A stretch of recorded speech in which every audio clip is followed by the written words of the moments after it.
Hello guys, എന്റെ പല്ലൊന്ന് റെഡിയാക്കാൻ വേണ്ടിട്ട് പോയാണ്. ഞാൻ കുറേ വർഷങ്ങളായിട്ട് ഞാൻ ഈ പല്ലിന് വേണ്ടി സമയം ഇൻവെസ്റ്റ് ചെയ്തിട്ടും എന്തുകൊണ്ട് ഈ പല്ല് റെഡിയാവുന്നില്ല. സോ ഇന്ന് നമ്മൾ പുതിയ ഡോക്ടറെ കാണാൻ പോവാണ്. അത് ഇവന്റെ ഡോക്ടറാണ്. ഞാനും വർഷയും കാർത്തിയും മേഘയും കൂടെ കളിച്ചൊരു ട്രിബ്യൂട്ട് ടു തലപതി പറഞ്ഞിട്ടുള്ള ഒരു സോങ് ഞങ്ങൾ ഇവിടെയാണ് ഗൈസ് കളിച്ചത്. ഹലോ ഗൈസ്, അപ്പോ ഇന്നത്തെ ദിവസം ഞാൻ എന്താ ഒരു പുതിയൊരു കാര്യം ചെയ്യാൻ പോണത്. ഇതൊരു പുതിയ കാര്യമല്ല, വളരെ വളരെ പഴയ കാര്യം തന്നെയാണ്. എന്റെ പല്ലൊന്ന് റെഡിയാക്കാൻ വേണ്ടിട്ട് പോണത്. ഞാൻ ഏകദേശം ഒരു 10-15 വർഷമായി ഞാൻ എന്റെ പല്ലിന് വേണ്ടിയിട്ട് സമയം ഇൻവെസ്റ്റ് ചെയ്തത്. ഇതുവരെ ശരിയായിട്ടില്ല. അപ്പൊ ഇപ്പൊ നിങ്ങക്ക് നോക്കിയാൽ എന്റെ പല്ല് കാണാൻ എന്താ ഇവിടെ ഇങ്ങനെ ഒരു ഗ്യാപ്പ് ഉള്ളത്. പല്ല് പറിച്ചേന്റെ ഇതാരാ കൂടെ. Oh my God, beautiful. ഇതാണ് എന്റെ ഡ്രൈവർ. രാമോട് ഇല്ലാത്തോണ്ട് ഞാൻ ഇവരെ ഇങ്ങോട്ട് പൊക്കി. ബ്രദിൻ ഫോട്ടോഗ്രാഫി. അപ്പൊ എന്റെ പല്ലിന്റെ അവസ്ഥ അല്ലെ. അപ്പൊ ഈ പല്ല് ഇവിടെ ഗ്യാപ്പ് ഉള്ളത് കൊണ്ട് ഞാൻ അതൊന്ന് റെഡിയാക്കാൻ വേണ്ടിയിട്ടാണ്. ആദ്യം എന്റെ ജേർണി എങ്ങനെയാണെന്ന് അറിയോ നിങ്ങൾക്ക്? ഫസ്റ്റ് ഞാൻ ചെറുപ്പത്തിൽ ഒരു 12 വയസ്സുള്ളപ്പോ ഒരു കമ്പി ഇട്ടു. അതിട്ട് എന്റെ കയ്യിലിരിപ്പ് കാരണം ഞാൻ അത് പൊട്ടിച്ചൊക്കെ കളഞ്ഞു. പിന്നെ ഞാൻ അത് ഡോക്ടറെ കാണുന്നു മൈൻഡ് ചെയ്തില്ല, ആ ഒരു പ്രായം ആയതുകൊണ്ട്. അതിനുശേഷം പിന്നെ സ്കൂള് പ്ലസ് ടുവിലൊക്കെ ഞാൻ എന്റെ പല്ലും കൊണ്ട് തന്നെയായിരുന്നു നടപ്പ്.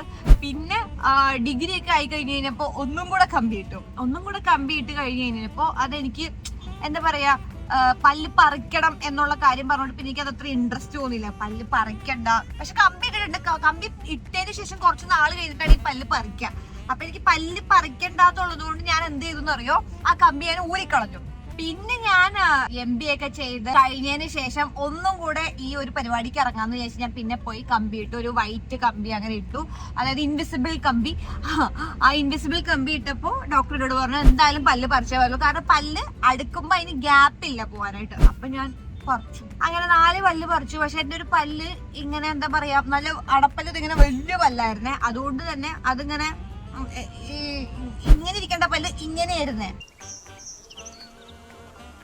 എന്നിട്ട് ഇങ്ങനെ ഇരിക്കണ പല്ല് ഇങ്ങനെ ചരിഞ്ഞിരുന്നു. അപ്പൊ ഇങ്ങനെ ഇരിക്കണ പല്ല് ഇങ്ങനെ ആകുമ്പോ എന്ത് പറ്റും, ഗ്യാപ്പ് കൂടുതലാവും. ആ പല്ല് പറിച്ചപ്പോ കൂടുതൽ ഗ്യാപ്പായി. താഴത്തേക്ക് പല്ല് ഇറങ്ങി വരുമ്പോ ഈ ഗ്യാപ്പ് ഫില്ലാവുന്നില്ല. അതാണ് ഇപ്പൊ സംഭവിച്ചത്. എന്നിട്ട് ഞാൻ എന്ത് ചെയ്തു, അലൈനർ ഇട്ടു ആ ഗ്യാപ്പ് ഫില്ലാവാനായിട്ട്. പക്ഷെ അലൈനർ ഇട്ടിട്ടും ആ ഗ്യാപ്പ് ഫില്ലായില്ല എന്നുള്ളതാണ് വാസ്തവം. എന്റെ ഫോട്ടോസും വീഡിയോസും കാണുമ്പോൾ നിങ്ങൾ ശ്രദ്ധിച്ചിട്ടില്ല ഇവിടെ ഒരു ഗ്യാപ്പ് ഉണ്ടെന്ന്. ഞാൻ ശ്രദ്ധിക്കാറുണ്ട്, ഞാൻ എപ്പോഴും ശ്രദ്ധിച്ച് വിഷമിക്കാറുണ്ട്. ഇത്രയും വർഷങ്ങളായിട്ട് ഞാൻ ഈ പല്ലിന് വേണ്ടി സമയം ഇൻവെസ്റ്റ് ചെയ്തിട്ടും എന്തുകൊണ്ട് ഈ പല്ല് റെഡിയാവുന്നില്ല എന്ന്. അങ്ങനെ ഞാൻ ഇവന്റെ കൂട്ടത്തിൽ കൂടി. ഇവൻ ഒരു 5 വർഷമായിട്ട് ഈ പല്ലില് ടൈം ഇൻവെസ്റ്റ് ചെയ്യുന്ന ഒരാളാണ്. പണി തുടങ്ങിയിട്ടുള്ളൂ. ഇവനിപ്പോ 5-6 കൊല്ലായി. ഇവന്റെയും ഇങ്ങനെ തന്നെ ഒരു പ്രശ്നമായിരുന്നു.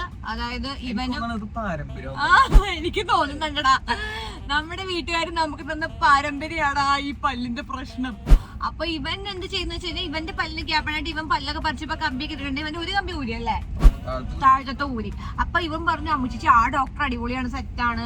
മാത്രല്ല ഇവനോട് ആ ഡോക്ടർ ഒരു കാര്യം സജസ്റ്റ് ചെയ്തു, പല്ല് ഒരുപാട് താഴേക്കാക്കണ്ട, ആ ഗ്യാപ്പ് നമുക്ക് ക്യാപ്പിട്ട് ഫില്ല് ചെയ്യാന്ന് പറഞ്ഞു. അപ്പൊ അത് കേട്ടപ്പോ എന്റെ മനസ്സിൽ ലഡു പൊട്ടി ഗായ്സ്. അപ്പൊ ഞാൻ വിചാരിച്ചു എനിക്കും ക്യാപ്പ് ഇട്ടാ മതിയില്ലേ. അപ്പൊ ഞാൻ ഈ സ്ഥലത്ത് 2 ക്യാപ്പ് ഇട്ട് അവിടെ 2 പല്ലല്ല ക്യാപ്പ് ഇട്ട് ആ ഒരു സ്പേസ് ഫില്ല് ചെയ്യും. കാരണം ഇനി എനിക്ക് വയ്യ ഇനി പല്ലിലേക്ക് സമയവും അതുപോലെ തന്നെ ഈ കമ്പി ഇടാനൊന്നും എനിക്ക് ഇനി ഇൻവെസ്റ്റ് ചെയ്യാൻ എന്റെ എല്ലാ ക്ഷമയും കിട്ടു. സോ ഇന്ന് നമ്മൾ പുതിയ ഡോക്ടറെ കാണാൻ പോവാണ്. അത് ഇവന്റെ ഡോക്ടറാണ്. അപ്പൊ ഇവന്റെ ഡോക്ടറെ പോയി കണ്ടതിന് ശേഷം നമ്മൾ എന്ത് ചെയ്യുന്നു, പല്ല് ക്യാപ്പ് ഇടുന്നു. ഇന്നിട്ടില്ലായിരിക്കും, പക്ഷെ എന്താണ് പ്രോസസ് എന്നുള്ളത്. അപ്പൊ എന്റെ ഈ ഒരു ഓർത്തോ ജേർണി എനിക്ക് നിങ്ങളുടെ അടുത്ത് ഷെയർ ചെയ്യണമെന്നുണ്ടായിരുന്നു. അപ്പൊ ഫൈനലി എന്താകും എന്നറിയില്ല. എത്തിയാണ് നമ്മള്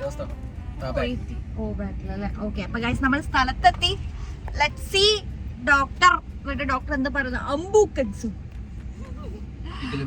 അപ്പൊ നമുക്ക് നോക്കാം. മുടി മൊത്തം പുറത്താണ്. അങ്ങനെ ഡോക്ടറെ കണ്ടു. എന്താ പറയുന്നത് വെച്ച് കഴിഞ്ഞാൽ എന്റെ പല്ല് ആക്ച്വലി നമ്മുടെ അലൈനേഴ്സ് നല്ല ഫെയിലർ ആയിരുന്നു എന്നാ പറഞ്ഞത്. കാരണം ഒന്നാമത്തെ കാര്യം, എനിക്ക് ഇങ്ങോട്ടേക്ക് ഗ്യാപ്പ്, ഇനി താഴത്തേക്ക് ഇറങ്ങി കഴിഞ്ഞ് കഴിഞ്ഞാൽ നല്ല വൃത്തികേടായിരിക്കും, ഡാഗിനിയുടെ മുഖാവും എന്നാണ് ഡോക്ടർ പറഞ്ഞത്. അപ്പൊ ഇനി താഴത്തേക്ക് ഇറങ്ങരുത്, ഇനി താഴത്തെ ബാക്കിലത്തെ പല്ല് മുന്നിലേക്ക് വലിക്കണം. അപ്പൊ അതിന് വേണ്ടിയിട്ട് അലൈനേഴ്സ് യൂസ് ചെയ്താൽ വേണമെങ്കിൽ യൂസ് ചെയ്യാം. പക്ഷെ എനിക്ക് അലൈനേഴ്സിനോട് എന്റെ എല്ലാ ട്രസ്റ്റും പോയി. മാത്രമല്ല എനിക്കത് ഇനി വേണ്ട, അത്രയും ക്ഷമ എനിക്കില്ല.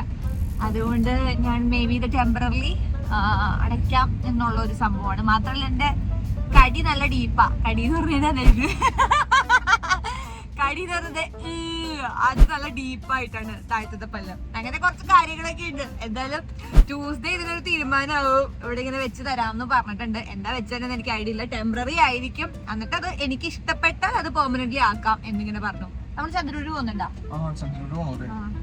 പോണ്ടെങ്കിൽ പോണ്ട. എന്നാലും നമുക്ക് ചിച്ചയുടെ അടുത്ത് പോയിട്ട് വരാം. എന്നാലും ഇവിടെ വരെ വന്നല്ലേ. Let's go to Chandiroor. അപ്പൊ നമ്മൾ അരൂരല്ലേ വന്നേക്കുന്നത്. അപ്പൊ തൊട്ടടുത്താണ് ഇവന്റെ വീട്. അപ്പൊ പറഞ്ഞ് വീട്ടിലേക്ക് ക്ഷണിച്ചിട്ട് ഇവൻ ലാസ്റ്റ് ഇപ്പൊ അങ്ങോട്ടേക്ക് ചിരിക്കണം. ഗൈസ്, അങ്ങനെ ഞാൻ കുറെ നാൾക്ക് ശേഷം ഇവന്റെ വീട്ടിൽ വന്നു. എന്താണ് ഇത്? ചന്ദിരൂരുള്ള ചിറ്റയുടെ വീട്. ചിറ്റ എന്ന് പറഞ്ഞു കഴിഞ്ഞാൽ എന്റെ അച്ഛൻ്റെ അനിയത്തി. എന്റെ അച്ഛൻ്റെ അനിയത്തിന്റെ മോനാണ് ഇവൻ. അത് നിനക്കറിയാലോ. പണ്ട് ഞാൻ ഇവിടെ വന്ന് വെക്കേഷൻ ടൈമിലൊക്കെ നിൽക്കുമായിരുന്നു. ഈ ചെറുക്കൻ്റെ കൂടെ എന്നിട്ട് ഞാനിരുന്ന് വെറുതെ ഇരുന്ന് കളിക്കും. ഇവനാണെന്നുണ്ടെങ്കിൽ മീൻ ഭ്രാന്തനും. മീനൊക്കെ ഉണ്ടാവും ഇവിടെ ഇപ്പൊ. ഇതും കൂടെ പോകാനേ പറ്റില്ല. എടാ അങ്ങോട്ടേക്ക് ഇല്ല, ഇറങ്ങാൻ പറ്റില്ല. കുളത്തില് നീ എന്തോ മുഷിയായിട്ട് വളർത്തിയതല്ലേ? മുഷി വളർത്തലായിരുന്നു. വലിയൊരു മീൻകാരനായിരുന്നു. ഇങ്ങനെ ഒരു സാധനം ഉണ്ടായിരുന്നല്ലോ. ഒരു ലൈറ്റ് ഉണ്ടായിരുന്നല്ലോ ഇവിടെ. മുച്ചിയാ? ഹായ് കുച്ചി. ആണോ? എന്റെ അടുത്തേക്ക് വരണ്ട, എനിക്ക് ഇഷ്ടമല്ല. പിന്നെ എനിക്ക് ഇഷ്ടമില്ല കേട്ടോ പൂച്ചകളെ. വേണ്ട, എനിക്ക് പൂച്ചകളെ ഇഷ്ടമില്ല. പക്ഷെ കാണാൻ നല്ല ഭംഗിയാണ് കേട്ടോ. സുന്ദരിയാണ് കേട്ടോ നീ. എന്താണത്? പണ്ട് പൈസ കൂട്ടി വെച്ച് മേടിച്ച സാധനങ്ങളിലൊക്കെ ഇപ്പൊ നമുക്ക് ചെടിയൊക്കെ ഇട്ട് വെച്ചേക്കണ്. എവിടെ ഇപ്പൊ മീനൊന്നും ഇല്ലേ? മീൻ വളർത്തലൊന്നും ഇല്ല ഇവനിപ്പോ. റൂമിലുണ്ടാ? ഞാൻ വരുമ്പോ ഓരോന്നൊക്കെ എടുത്ത് കാണിച്ചു തരും. ഇത് കണ്ട, അത് കണ്ട, ഇത് കണ്ടെന്നൊക്കെ പറഞ്ഞിട്ട് ഈ വെള്ളത്തിലേക്കാ. എന്നിട്ട് നാട്ടുകാരുണ്ടോന്ന് എന്റെ വീട്ടിൽ വിട്ട് കുളിപ്പിച്ചു. ഞാൻ അവിടെ ടി വി കാണുന്ന ഒരു ദിവസം. അപ്പൊ ഒരു ചെറുക്കനെ മറ്റേ ഒരു സിനിമയിൽ കൊണ്ടുവരൂലേ, ചെളി പൊട്ടക്കണത്തിൽ കണ്ടിട്ട് കുളിപ്പിക്കാൻ കൊണ്ടുവരും. അതുപോലെ കൊണ്ടുവരും. ഞാൻ ചോദിച്ചാൽ എന്താന്ന് ചോദിച്ചു. പറഞ്ഞു തോട്ടി വേണം, ഇവിടെ ഇട്ടൊന്ന് കുളിപ്പിച്ചോട്ടെ. നല്ല അടിപൊളി പുഴ ഇത്. പക്ഷെ നല്ല രസമായിരുന്നു. ചെറുപ്പത്തിൽ വരുമ്പോ നല്ല രസമായിരുന്നു. ഇതിൽ കൂടെ വഞ്ചിയൊക്കെ പോവായിരുന്നു. ഇപ്പൊ വഞ്ചിയല്ല. ഇപ്പൊ പോണ സാധനം നോക്ക്. പക്ഷെ ഇത് ക്ലീൻ ആക്കിയാലും അടിപൊളിയായിരുന്നു.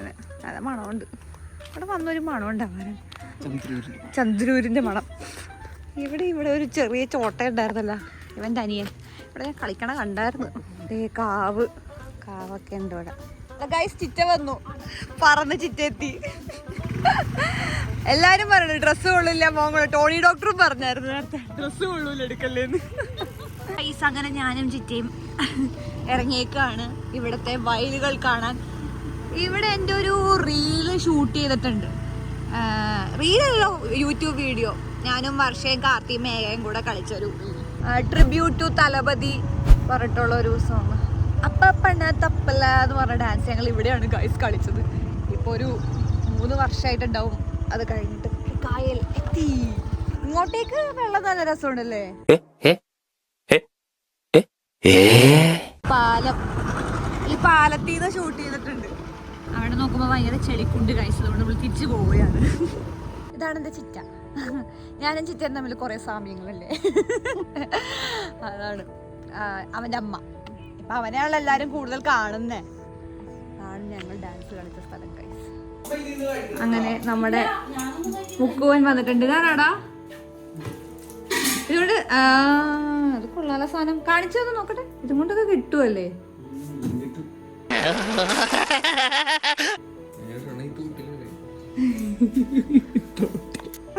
Tata, bye bye. The next day. Guys, അങ്ങനെ ആ ദിവസം വന്നെത്തി. ഇന്നാണ് നമ്മൾ ഈ പല്ലിന്റെ റെഡിയാക്കൽ ഡേ. ഇതാണ് ഇപ്പത്തെ എൻ്റെ പല്ല്. ഇനി ഈ പല്ല് എന്താക്കുമെന്ന് നമുക്ക് കണ്ടറിയാം. എന്തുണ്ടെങ്കിലും ഇവരാ കാരണം. നീ പറഞ്ഞിട്ടോടോ നെഞ്ചിടിക്കുന്ന എനിക്ക്. എന്തിനാണോ പേടിക്കണം?